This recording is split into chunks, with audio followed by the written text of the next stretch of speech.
On continue notre petite étude sur les différentes positions qu'on a en Jésus. Il en reste encore quelques-unes à voir. Des fois, ça ressemble à d'autres, mais il y a toujours un développement dans un avenir un petit peu différent. Puis dans cela, ça nous fait voir, en général, comment est-ce que le Seigneur nous voit, nous considère. Parce que la nouvelle vie qu'on a en Jésus, c'est quelque chose de nouveau que Dieu a préparé spécifiquement pour son Église, pour ceux qui sont nés de nouveau. Nous sommes une nouvelle créature, nous sommes une nouvelle création. On ne parle pas de s'améliorer avant qu'on connaisse le Seigneur, puis on vient au Seigneur, puis c'est juste pour nous améliorer. Ça n'a pas rapport à une amélioration. Quand on vient au Seigneur, on est mort à soi-même, on est enterré, l'ancien Daniel Poulain est mort maintenant, on est ressuscité en une nouvelle créature, une nouvelle création. C'est quelque chose de nouveau que le Seigneur va faire dans notre vie. Un changement, une transformation, un processus qui nous amène à devenir dans la plénitude de l'appel de Dieu pour notre vie. Amen. Amen. Dieu, il y a un plan pour ma vie. Amen. Amen. Il y a un plan pour votre vie individuellement. Amen. Puis il veut vous amener là. Puis c'est ensemble qu'on apprend à éplucher la parole de Dieu pour grandir, pour apprendre à connaître jusqu'à où ça va, ce que je peux faire dans ce monde. Le sujet qu'on est en train de regarder aujourd'hui, c'est que nous sommes, grâce au Christ, devenus des administrateurs pour le Seigneur. Là, on va voir quand on parle d'administration, aujourd'hui, on pense tout de suite comptable, tenue de livre, des chiffres. Mais l'administration, c'est bien plus que juste la question de la comptabilité. D'être un administrateur, c'est être des bons gérants, des personnes qui gèrent ce que Dieu nous a confié individuellement. Selon l'appel qu'il a mis sur notre vie, il a mis un dépôt en nous, on devient des administrateurs. Des gens qui doivent être capables d'administrer de la bonne façon pour arriver à produire le plus possible pour le Seigneur. Prenez-vous au sérieux ce que Dieu vous a donné. Oui. Parce que des fois, on se dit, c'est à moi. C'est à moi, Dieu, mettons, là, j'ai des choses que j'ai, c'est à moi. Puis j'en profite, puis je dilapide les biens du Seigneur, ou je démolis ce qu'il m'a donné, ou j'entretiens pas ce qu'il me donne pour pouvoir que ça grandisse, ça se multiplie. Il y a différentes manières qu'on peut percevoir notre vie chrétienne. Puis là, Dieu veut nous amener à ce qu'on pense de la façon dont lui voit les choses. Puis à ce moment-là, on a besoin de comprendre que tout ce que je suis, tout ce que j'ai est au Seigneur. Puis maintenant, c'est comme si Daniel Poulain est mort en venant à Jésus. Puis là, il y a une nouvelle vie qui a commencé. Puis là, Dieu a mis des choses en moi pour partir, cette nouvelle vie-là. Puis il me dit, administre-les comme il faut. Gère ce que je viens de te donner. Puis là, ton administration, je m'attends à ce que je puisse récolter quelque chose. Êtes-vous de ceux qui mettent à profit et investissent pour Dieu afin que Dieu soit glorifié dans votre vie? Ouais. C'est pas... On peut faire bien plus, puis il faut penser de même. Il faut penser de même qu'on peut faire bien plus. Si on pense qu'on a déjà atteint le maximum, on est dans l'erreur. On vient de se mettre des limites. Dieu, il veut qu'on pense beaucoup plus grand. Il veut nous amener dans la terre promise qui est, chacun de nous, c'est différent. On est tous appelés à des tâches différentes, mais on a un objectif individuellement parlant. Dieu a un plan pour des objectifs dans vos vies. Il veut vous amener à être dans la plénitude de ce que lui s'attend de vous, pas de ce qu'un autre pense de vous. Ça se peut qu'il y ait des gens qui vont vous dire « Jamais tu vas être dans le ministère » ou « Jamais tu vas être capable de faire ça. Tu es un pas bon, tu es ici, tu es ça, puis ils te mettent des barrières. » C'est pas ce que les hommes pensent qui compte, c'est qu'est-ce que Dieu pense. Dieu a un plan, puis il veut te donner un plan qui vient de sa volonté à lui. Puis le seul qui peut s'en empêcher d'y rentrer, c'est vous-même.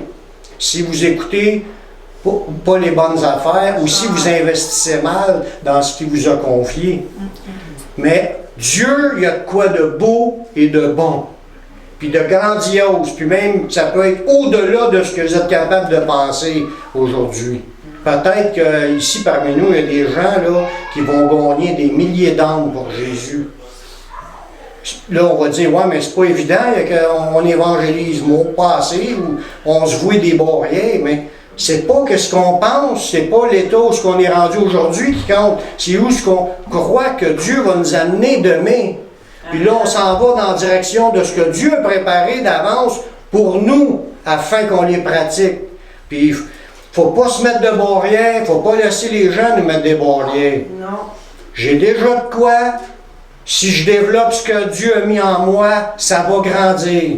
Amen. Il y a des versets qu'il dit, puis on va en voir quelques-uns tantôt. Savez-vous que l'ensemble de l'humanité est responsable de ce que Dieu a donné à chacun et que tous devront en rendre compte individuellement?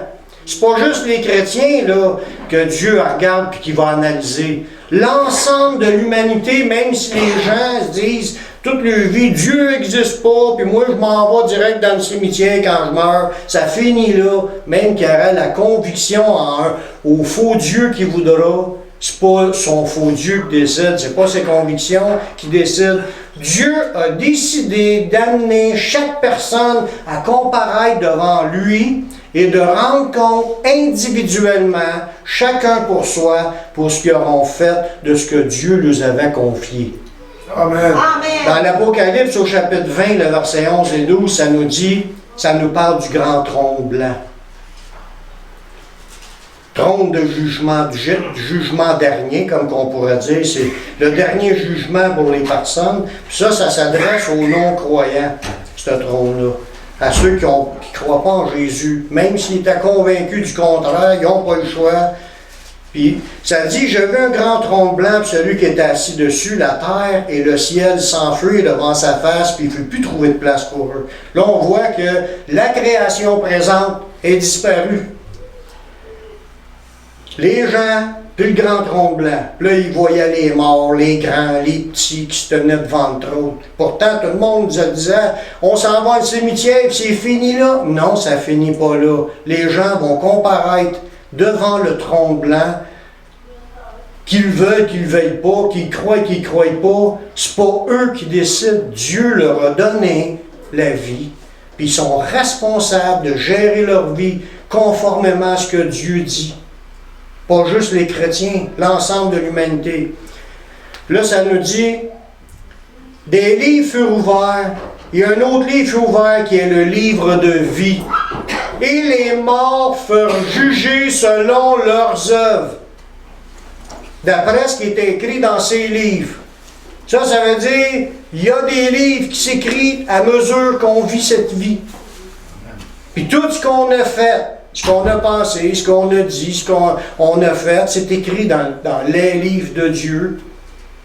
On va être jugé selon nos œuvres. C'est pour ça que c'est pas à prendre à la légère. Là. Que tu y crois, que tu y crois pas, il faut se faire l'idée que les gens vont comparaître et vont en rendre compte de ce que Dieu leur a donné et qu'est-ce qu'ils ont fait avec.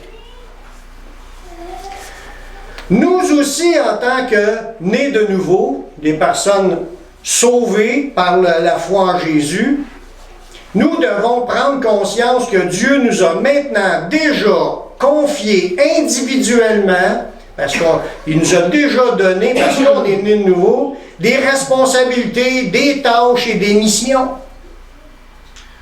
En tant que chrétien, c'est pas juste le pasteur qui a des responsabilités, des tâches et des missions. Chaque être chrétien né de nouveau a des responsabilités. Hey, imaginez si les gens dans le monde qui ont refusé Dieu, il y avait des responsabilités même s'ils ne savent pas, puis ils ont à rendre compte à la fin de leurs œuvres. Pensez-vous que les chrétiens, qu'on va pouvoir faire tout ce qu'on veut de notre vie, qu'il n'y ait pas de rente? On a à rendre compte à la fin. C'est pour ça qu'il est important de réaliser, on a des responsabilités, on a des tâches à faire, on a des appels dans nos vies, des missions que Dieu nous demande. On est tous appelés. Puis ça, on ne le sait pas encore, mais il faut trouver notre place. Il faut prier le Seigneur, puis demander qu'est-ce que tu t'attends de moi, qu'est-ce que je dois faire, guide-moi. Ou s'il nous manque de quoi, pour être conforme à sa parole, donne-moi ce que j'ai besoin, comme s'il manque de sagesse, donne-moi de la sagesse, donne-moi de l'intelligence, donne-moi de la connaissance, donne-moi les capacités. Faut avancer. Faut pas avancer uniquement sur le plan humain, terrestre, puis dire il faut que je me trouve une bonne job, puis il faut que je me trouve une bonne épouse, puis on pense qu'on est installé là, pour tout. Non, il y a beaucoup plus que juste travailler puis bâtir une famille. Il y a la vie de Dieu, le plan de Dieu dans l'humanité, notre raison de vivre, on l'a déjà vu, on vit pour servir à sa gloire. Donc, j'ai de quoi à faire qui va amener l'avancement de son royaume, chercher le royaume et la justice, c'est chercher ce qui fait avancer l'avancement de l'œuvre de Dieu. Dieu nous confie des dons, nous a donné des dons, des capacités. Il a déjà tout préparé. Il s'agit juste qu'on trouve notre place puis qu'on travaille pour le Seigneur. On l'a vu la semaine passée, on est des ouvriers. Un ouvrier, ça travaille. Il faut qu'il y ait du zèle et non de la paresse. Si on pourrait aller à l'église et être assis sur notre banc tout le reste de notre vie, être 40 ans de vie chrétienne, assis sur son banc, juste le dimanche assis là, puis rester là pendant 40 ans. Oui, il y en a qui le font. Mais c'est pas ça l'appel de Dieu. Dieu veut qu'on trouve des moyens de le servir. Il y a de l'ouvrage à faire. Que ce soit dans l'évangélisation, que ce soit dans l'édification de disciples, que ce soit dans l'entraide pour aider les gens. De toutes les façons, il y a de l'œuvre à faire. Pas gros d'amen. Amen! Vous pouvez dire amen à n'importe quel moment. On est d'accord avec toi, Daniel. Nous sommes des administrateurs de ce que Dieu nous a donné, des dons, des talents, de nos ministères, de nos vies, de notre temps, de nos biens, de notre argent. On doit administrer tout ce qu'on a parce que tout appartient à Dieu. Il nous a rachetés afin qu'on fasse plus ce qu'on veut. On veut faire ce que Dieu veut. Il nous a rachetés. On lui appartient. Tout ce qu'on est, tout ce qu'on a, c'est lui qui a investi en nous les moyens, la puissance, son onction, sa parole, les promesses. Il nous a équipés de toutes ses armes, sa puissance pour qu'on soit efficace. Tout est là. On a juste à saisir. Puis si on n'a pas une épée de l'esprit, qui est la parole de Dieu, puis on ne sait pas comment se battre, mais demandons au Seigneur comment se battre avec l'épée pour être capable de bloquer les dards de l'ennemi, puis de contre-attaquer comme Jésus le faisait avec des versets. Mais Dieu veut nous apprendre à manier l'épée. C'est écrit dans l'Ancien Testament, ce verset-là, qui rend notre main habile à manier l'épée. Il y a des versets pour toutes les choses qu'on a besoin, mais l'armure du chrétien, c'est pas une option. Il faut réaliser qu'il y a un combat, puis on a besoin de s'équiper, puis on veut être des ouvriers, des administrateurs efficaces qui produisent du fruit pour sa gloire. Amen! Amen. Dans 1 Pierre 4, 10 et 11, ça nous dit « Comme de bons dispensateurs », le mot dispensateur que là, c'est le mot administrateur. « Comme de bons administrateurs des diverses grâces de Dieu, que chacun de vous mette au service des autres le don qu'il a reçu. » Si quelqu'un parle, que ce soit comme annonçant les oracles de Dieu, si quelqu'un remplit un ministère, qu'il le remplisse selon la force que Dieu communique, afin qu'en toute chose, Dieu soit glorifié par Jésus, à qui appartiennent la gloire et la puissance au siècle des siècles. Amen. Amen. Amen. Le mot dispensateur, comme qui a été écrit dans une dizaine de fois dans le Nouveau Testament, le mot dispensateur, c'est le mot grec que là, c'est le mot économe. Trésorier, dispensateur ou administrateur. C'est tous des synonymes. Tu es un gestionnaire de la maison ou comme les affaires domestiques. Tu es un gestionnaire de ce qui appartient à quelqu'un d'autre ou soit que ça t'appartient. c'est le même sens. Comme t'occuper d'une ferme, être un surveillant, être un trésorier des finances ou un administrateur de la ville, c'est tout le même mot. Puis les apôtres, les enseignants, les surveillants dans l'Église, comme Dieu a dit dans différents passages, sont appelés des administrateurs. Mais chaque chrétien est un administrateur de ce que Dieu lui a confié. Comme dans la parabole, l'un qui avait 5, deux à l'autre, puis un à l'autre. Chacun devait administrer ce qui avait été confié. Tu es en charge, si tu n'as un talent, mais aller au service des autres. L'administration dans le royaume de Dieu est principalement une mission de partage avec les autres. Notre mission, peu importe le ministère que tu fais, a toujours rapport. Tu partages ce que tu as reçu, tu le partages aux autres. Dans toutes les sphères, de tous les services qu'on peut faire, c'est tu t'investis dans les autres. C'est ça la vie chrétienne.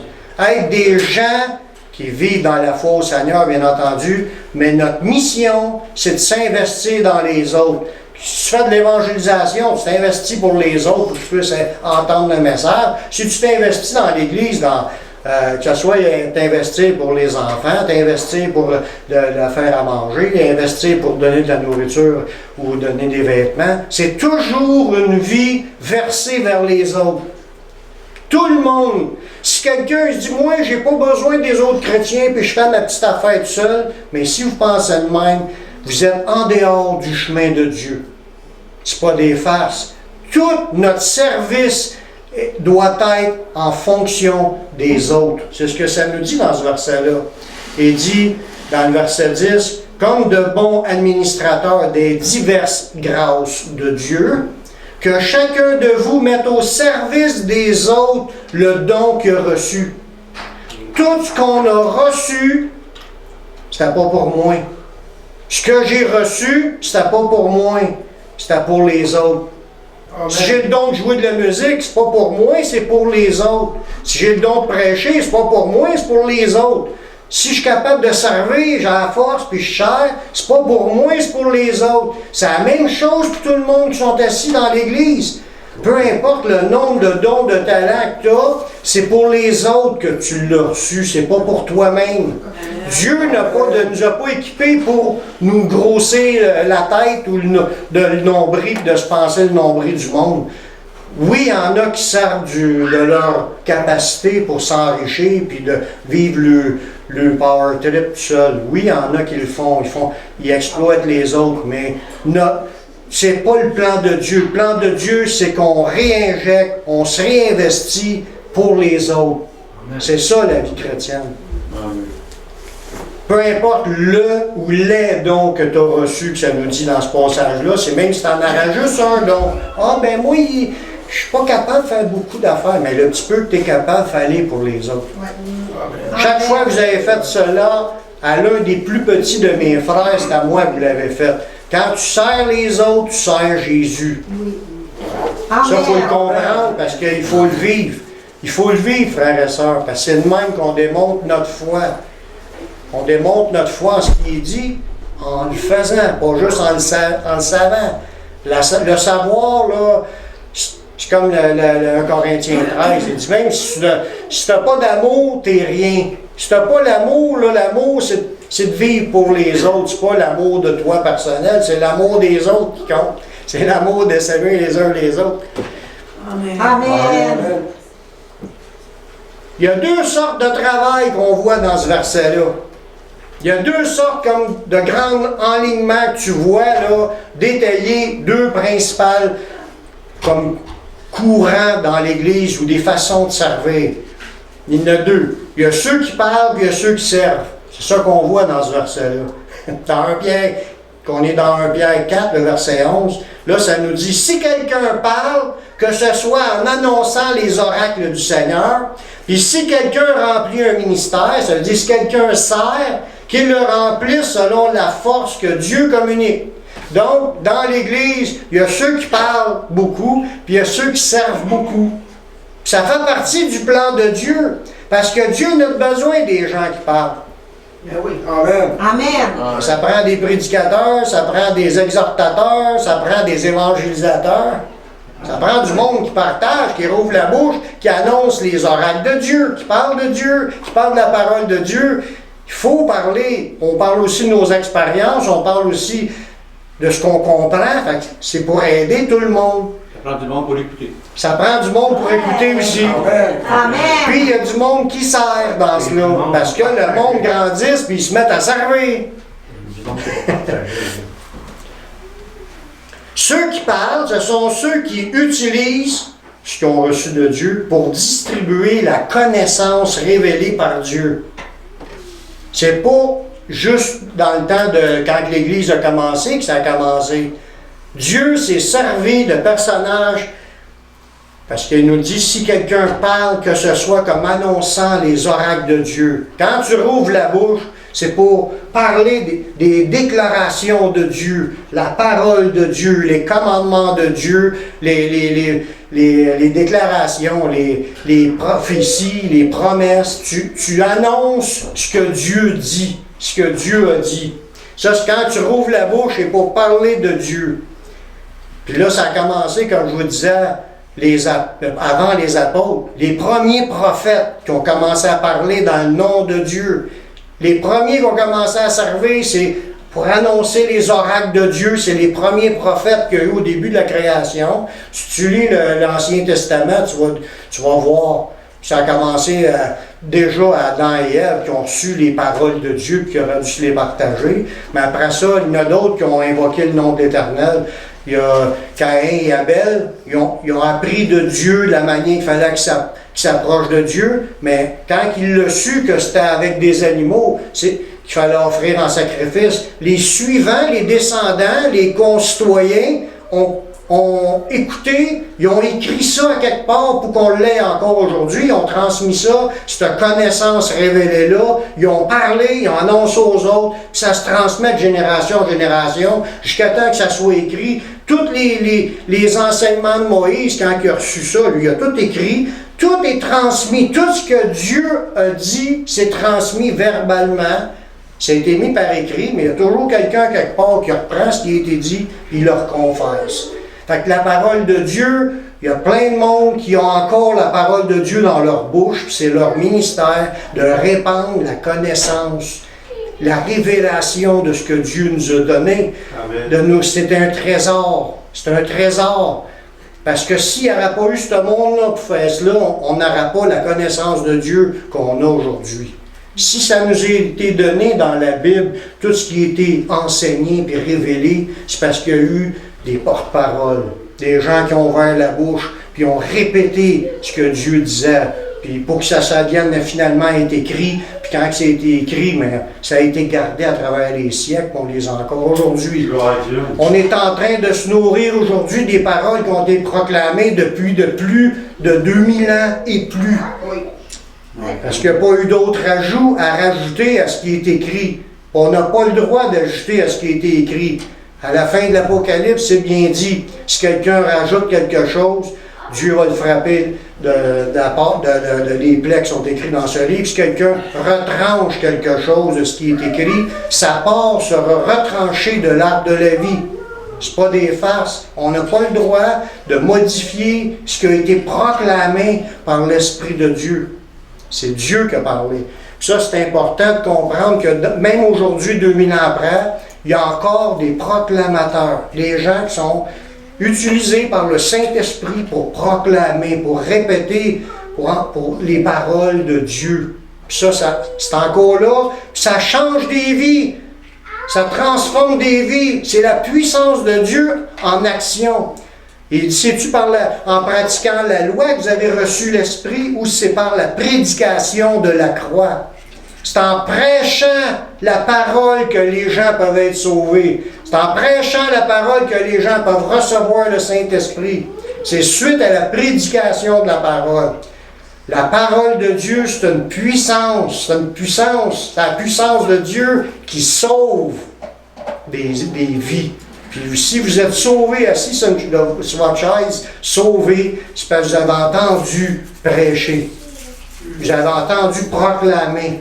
des choses qu'il a faites, qui vous a amené à comprendre et à faire les bons choix. Voyez-vous? Et si vous grandissez dans le Seigneur aujourd'hui, puis vous êtes utilisé dans le ministère par Dieu, c'est parce que vous avez entendu des choses qui vous ont amené là. Dieu sert de ce qui est là, puis on entend, puis il y a plusieurs sources de recevoir ces paroles-là, mais c'est quand même, il y a quelqu'un à quelque part qui a eu des révélations, puis le monde, ce que je vous apporte aujourd'hui, c'est pas nouveau, il y a d'autres mondes qui disent la même affaire, puis ça fait partie de la volonté de Dieu qu'on se répète, tout le monde dans les églises se répète presque toute la même chose, qu'on se parle, qu'on peut grandir dans le Seigneur par la prédication de la parole. Dans 1 Pierre 1,10, ça nous dit que les prophètes ont prophétisé touchant la grâce qui nous était réservée. Ils ont cherché à comprendre, puis ont recherché à comprendre en faisant des recherches, là, avec des investigations. Ils voulaient sonder les époques, les circonstances marquées par l'Esprit de Christ qui était en eux. Puis ils attestaient d'avance les souffrances du Christ et la gloire qui sera suivie. Puis il leur fut révélé que ce n'était pas pour eux, mais pour vous, pour nous, qu'ils étaient les dispensateurs de ces choses. Les prophètes étaient les administrateurs des révélations de Dieu. Puis ce n'était pas pour eux, c'était pour nous. Donc, il y a eu du monde bien avant nous qui ont prêché les vérités de Dieu, qui nous ont été transmises à travers les siècles. Puis c'était même pas pour eux qui administraient les trésors de Dieu. Parce que les révélations, c'est les trésors. Ça nous a permis aujourd'hui d'avoir tout par écrit. Puis merci Seigneur, on profite de tout ce qui est là. Mais il y a du monde qui ont donné leur vie pour qu'on puisse avoir cela aujourd'hui dans nos mains. C'est précieux. Gloire à Dieu. La connaissance des choses de Dieu nous permet de croître davantage dans le Seigneur. Le peuple périt faute de connaissance. Tu as besoin de la révélation, tu as besoin de la connaissance. Puis Dieu veut vous utiliser après ça pour répéter. Amen. Puis que vous allez expliquer aux autres, ça va amener des gens à être sauvés. C'est pas juste le prédicateur ou les prédicateurs, c'est tout le monde peut partager ce qu'ils ont appris. C'est un trésor que vous avez dans votre cœur. Toutes les compréhensions des choses de Dieu, c'est un trésor que vous avez dans votre cœur. Puis Dieu, il vous appelle à ouvrir votre trésor, à partager. Pas aux pourceaux, mais à ceux qui sont prêts à écouter. Parce que les pourceaux, eux autres, ils vont vous déchirer avec ce que vous allez dire. Mais à ceux qui ont l'esprit ouvert, gênez-vous pas de partager. Dans Colossiens 1,10, ça nous dit pour marcher d'une manière digne du Seigneur, de lui être entièrement agréable, portant des fruits en toutes sortes de bonnes œuvres et croissant par la connaissance de Dieu. On a une croissance, on grandit par la connaissance de Dieu. Donc, c'est important qu'on ait une bonne connaissance basée sur la parole de Dieu. C'est pas juste de prêcher qui compte, c'est de dire ce qui est écrit. C'est la parole de Dieu qui compte, c'est pas la parole de celui qui parle qui compte. C'est ce que Dieu dit, c'est ça qui nourrit, c'est ça qui sauve. Fait que s'il y a des gens qui sont, parce que leur croyance, leur doctrine, mais ils ne croient pas à ça, ils ne croient pas à ça, ils ne croient pas à ça, ils arrachent des pages dans leur Bible. Ils ne croient pas à ça, là, la Bible elle a juste le couvert, 2 couverts, ils ont tous décidé ils ne croyaient pas à rien. Mais ils sont là puis ils prêchent. Ils prêchent quoi? C'est du vent. Tout ce qu'ils disent, c'est une part de temps, vous n'avez pas besoin de ça. Ce que vous avez besoin d'entendre, c'est des versets qui viennent de la parole de Dieu. Les compréhensions des choses de Dieu. Ça va vous faire grandir. Parce que la parole de Dieu est une nourriture. C'est une puissance. Ça change des vies.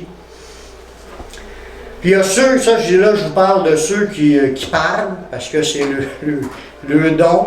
C'est ce qu'il nous dit dans 1 Pierre 4. Il dit que si quelqu'un parle, que ce soit pour annoncer les oracles de Dieu. Puis il y a ceux qui sont au service avec les capacités reçues de Dieu. Ça dit si quelqu'un remplit un ministère, ça c'est un service. Ministère, c'est pas juste apôtre, prophète, évangéliste, pasteur et docteur. Il n'y a pas juste ça, là. Il n'y a pas juste 5 ministères.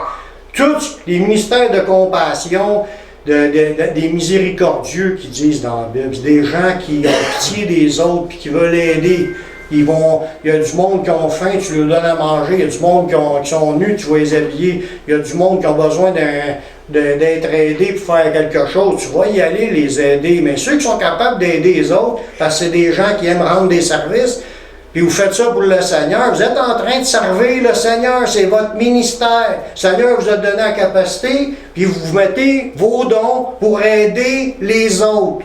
Merci Seigneur. C'est ça le but. Il faut s'aider les uns les autres pour que la vie soit plus facile. Entre croyants, on s'entraide, on s'appuie, on s'épaule, on prie les uns pour les autres, on se donne des coups de main quand on a besoin. Amen. Il dit dans Dieu, c'est si quelqu'un remplit un service pour Dieu, qu'il le remplisse selon la force que Dieu communique. Dieu t'a donné un petit peu de force. Fais ce que tu peux avec le petit peu de force, puis il ne te demandera pas plus. Dieu a confié des choses, des capacités, des forces. Ah oui, ce prédicateur-là, c'est un grand prédicateur, puis tout l'autre, il dit, moi, je suis juste limité ici, là, à faire ma petite église. Mais on y va avec la force, puis les ouvertures que Dieu nous donne. Il nous demandera, il ne fera pas rendre compte à nous, qui sommes ici dans une petite municipalité à Beauharnois, comme un serait dans une grosse église de 10 000 personnes, puis Billy Graham, la grandeur de son ministère, puis là, Dieu il avait confié des ouvertures bien plus grandes que ce qu'on a nous aujourd'hui. Chacun reçoit son ministère comme Dieu l'a décidé. L'important, c'est de faire ce qu'on a à faire avec ce qu'on a, ce qu'on est. On n'envie pas les autres et dire, mais je suis comme ça, je le ferai. Non. Tu as une force, là, même si elle est petite, ta force, mets-la au service des autres. Que chacun mette au service des autres le don qu'il a reçu. Amen. Apprenons à s'entraider. Le petit peu qu'on est capable, qu'on s'offre. C'est sûr que ça coûte quelque chose, mais on a été sauvés pour cela. Autant qu'on est sauvé pour glorifier Dieu, mais tu glorifies Dieu quand tu es en train de servir avec ce que Dieu t'a confié. Puis quand tout le monde va l'avoir vécu puis qu'il le maintient en le pratiquant, vous allez vous découvrir. Vous allez découvrir ce que Dieu avait préparé pour vous, puis vous allez vous épanouir, puis vous allez grandir, puis Dieu va multiplier, il va augmenter vos capacités. Vous allez avoir plus de dons confiés par le Seigneur. Oh, j'aimerais ça avoir d'autres prophéties. Il va te dire, commence par être fidèle par qu'est-ce que je te donne.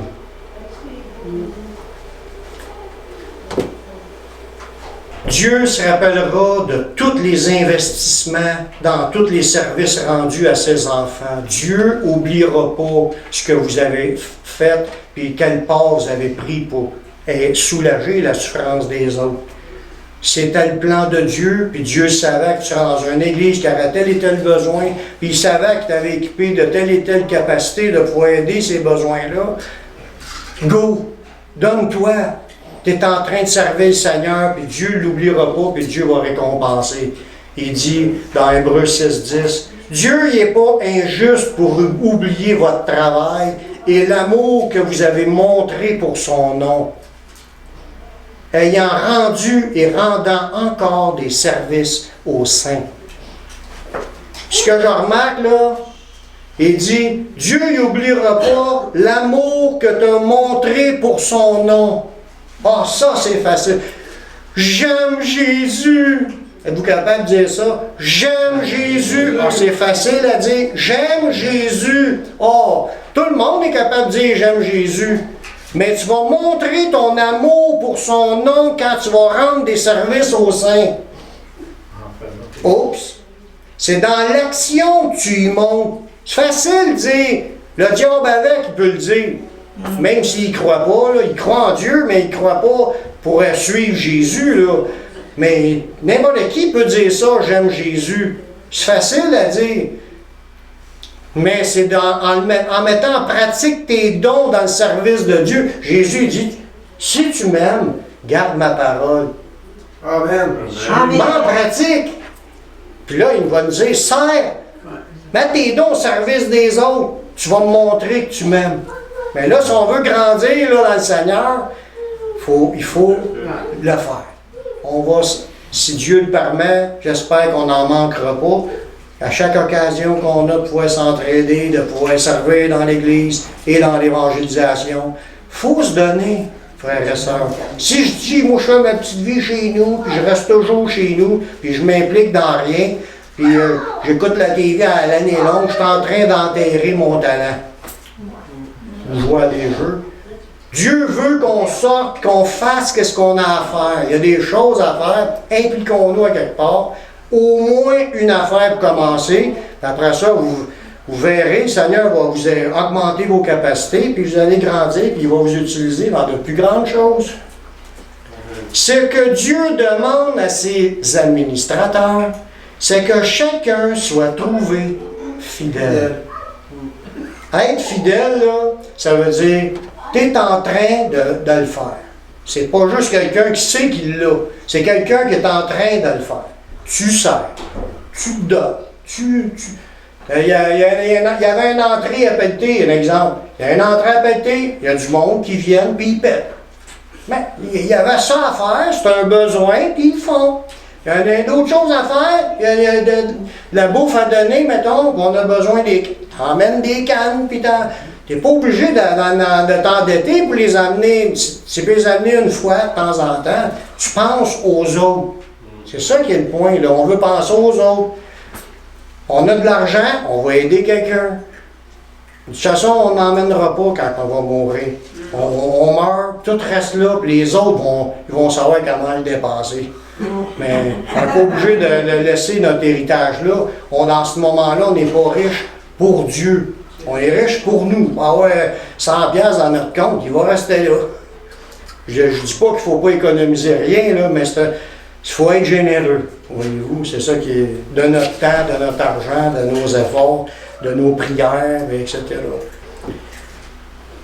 Dans 1 Corinthiens 4, les versets 1 et 2, ça nous dit « Ainsi qu'on nous regarde comme des serviteurs de Christ et des dispensateurs ou des administrateurs des mystères de Dieu. » On administre les choses cachées de Dieu.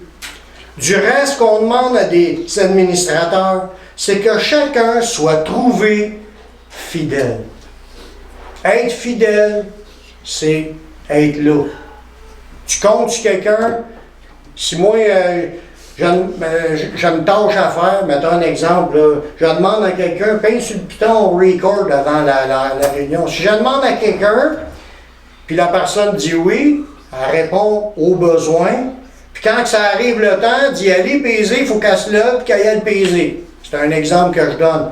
Puis là, je vais dire, wow, elle est fidèle la personne, s'il demande de quoi, puis elle fait l'ouvrage que j'y demande. À mon emploi, c'est la même affaire. Si mon boss me donne une run de personnes à aller chercher, il ne veut même pas y penser à ce que je vais faire. Il sait que je vais aller toutes les chercher. Si tu ne vas pas les chercher, puis ça ne me tente pas d'y aller, puis il y a des élèves que je ne vais pas chercher, je ne suis pas fidèle à mon emploi, puis je suis sûr que ma job, je ne la garderai pas longtemps.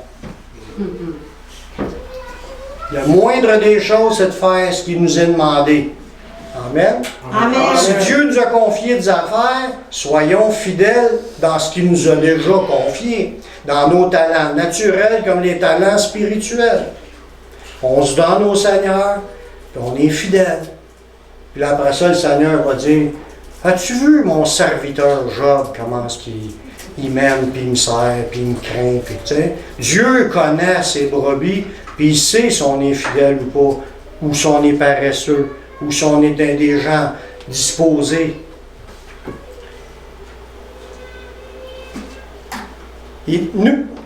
Plus nous sommes fidèles, plus qu'il nous en confiera davantage. Les plus grandes choses. C'est écrit dans la parole. Notre infidélité dans les choses matérielles va nous bloquer dans notre avancement spirituel. Dans Luc 16, versets 10 à 12. Jésus qui parle, il dit, celui qui est fidèle dans les moindres choses est aussi dans les grandes. Si tu es fidèle dans les petites affaires, tu es aussi fidèle dans les grandes. Et le contraire aussi, il dit, celui qui est injuste dans les moindres choses l'est aussi dans les grandes. Fait que, on n'a pas besoin de dire « Ah, Seigneur, je n'étais pas capable de remplacer Billy Graham, fait que j'ai pas rien fait comme évangélisation. » Je donne un exemple. Ouais, mais il ne nous a pas demandé de remplacer Billy Graham. Il dit « Va évangéliser. » Tu y vas à ton niveau. Rencontre avec tes capacités, va parler du Seigneur à du monde. Commence par chez vous, commence par ta famille, commence par tes amis, à ton travail. Ça va, tu vas faire l'ouvrage, mais ouvre la bouche, parle du Seigneur. C'est une façon de parler. Être fidèle dans les petites choses, pas bouger de penser tout de suite aux grosses. Remplissons déjà toutes les petites choses, puis je suis sûr que notre vie chrétienne va être pas mal remplie. Si donc vous n'avez pas été fidèle, là on est au verset 11 de Luc 16. Si donc vous n'avez pas été fidèle dans les richesses injustes, ça c'est dans la vraie argent. Parce que là, Jésus, il inclut dans son enseignement l'argent normal qu'on a. Si on est croche dans ce monde financièrement, si on n'a pas été fidèle dans l'argent, qui vous confiera les véritables richesses? Ça veut dire que Dieu regarde comment est-ce qu'on administre notre argent. Puis si on cherche à frauder le gouvernement, à travailler en dessous de la table, toutes sortes de crocheries, là, voler notre prochain, pas remettre qu'est-ce qu'on doit, ou tu sais, toutes sortes de crocheries. Si on ne marche pas droit, financièrement, Dieu le voit, puis il dit, comment Dieu pourra vous confier les vraies richesses célestes? Amen. Amen. Puis si vous n'avez pas été, au verset 12, si vous n'avez pas été fidèle dans ce qui est à autrui, qui vous donnera ce qui est à vous? C'est encore la même affaire. Ce que Dieu s'attend, c'est qu'on soit des gens fidèles, des gens fiables, des gens honnêtes, des gens justes, des gens qui mettent en pratique ce que Jésus s'attend. Puis Dieu voit tout, puis Dieu dit, cette personne-là, je peux y faire confiance, je vais y confier encore plus. Attendez-vous à recevoir des dons spirituels, comme des bénédictions matérielles. Dieu peut faire ce qu'il veut, puis il va servir, à cause que vous êtes fidèles, à cause qu'il sait qu'il peut vous faire confiance, puis qu'il sait que vous allez réinvestir dans son œuvre. C'est un petit peu dans tes poches, puis tu prends tout pour toi et tu ne penses pas aux autres. Dieu, voyez ça, comment est-ce que t'es. Comment est-ce qu'il te confierait de plus grandes affaires si tu n'es pas fidèle dans ce qu'il t'a déjà dans tes poches? Amen. Amen. Amen. Je finis avec un dernier verset. Le Seigneur veut, par les enseignements, perfectionner notre service pour lui, afin que chacun soit trouvé fidèle. C'est ça le but. Un administrateur, Dieu dit, dans un verset, quel est donc le serviteur prudent que le maître a établi sur ses gens pour leur donner la nourriture au temps convenable. Heureux ce serviteur qui, le maître à son arrivée, le trouvera faisant ainsi. Il va l'établir sur tous ses biens. C'est important d'être fidèle, puis que Jésus nous trouve être en train de servir avec ce qu'on a reçu de Dieu. Puis être à son service, lorsqu'il arrivera, mais c'est les bénédictions totales. Il va nous établir sur tous ses biens. On a à le comprendre, frères et sœurs, puis il faut le mettre en pratique. Il faut profiter des occasions, pas parce qu'on cherche à être vu, parce qu'on veut servir le Seigneur, parce qu'on aime le Seigneur. Dans Luc 12, 42 à 44, c'est le dernier verset. Et le Seigneur dit, mais c'est le verset que je viens de vous excusez, là je m'ouvre un peu. Quel est donc l'économe fidèle et prudent que le maître établira sur ses gens pour donner la nourriture au temps convenable? Heureux ce serviteur que son maître à son arrivée trouvera faisant ainsi, en train de servir lorsqu'il reviendra. Je vous le dis en vérité, il l'établira sur tous ses biens. Et ces biens-là, c'est les biens à venir. C'est lorsque le maître reviendra. Parce que là, au bord, on va avoir des tâches à faire, on va avoir des choses à faire. On va être établi dans des postes d'autorité, mais différents. On va avoir des rôles différents. On ne sera pas tous sur le même siège. Ouais, il va y en avoir bien des sièges. Des rois et des seigneurs. Mais on va avoir des tâches différentes. Puis il y en a qui vont être là tout simplement, mais pas de récompense. Fait que je vous encourage à être fidèle dans ce que Dieu vous a déjà confié. Servez le Seigneur avec empressement. Et vous allez tellement profiter que vous allez être toutes dans la surabondance, dans la bénédiction de Dieu. C'est ce qui nous attend. Prions. Seigneur, je te remercie pour ta parole. Je te remercie de nous faire comprendre qu'on est administrateur de ce que tu nous as confié. Tout est important, que ce soit notre temps, notre argent, nos biens, notre zèle, nos efforts, pour faire avancer ton royaume. Seigneur, donne à chacun de trouver une place. Ben, c'est pas une place, c'est sa place. Que chacun trouve sa place, puis que chacun puisse se mettre à ton service. Travailler dans ton œuvre. Vive pour le royaume de Dieu. Merci de ce que tu vas faire lorsque tu reviendras et que tu nous trouveras dans la fonction en train de servir. Tu as des belles promesses, Seigneur. On veut tout ce que tu as dans ta parole. Puis merci de ce qui nous attend. On te rend la gloire en toutes choses en nom de Jésus. Amen.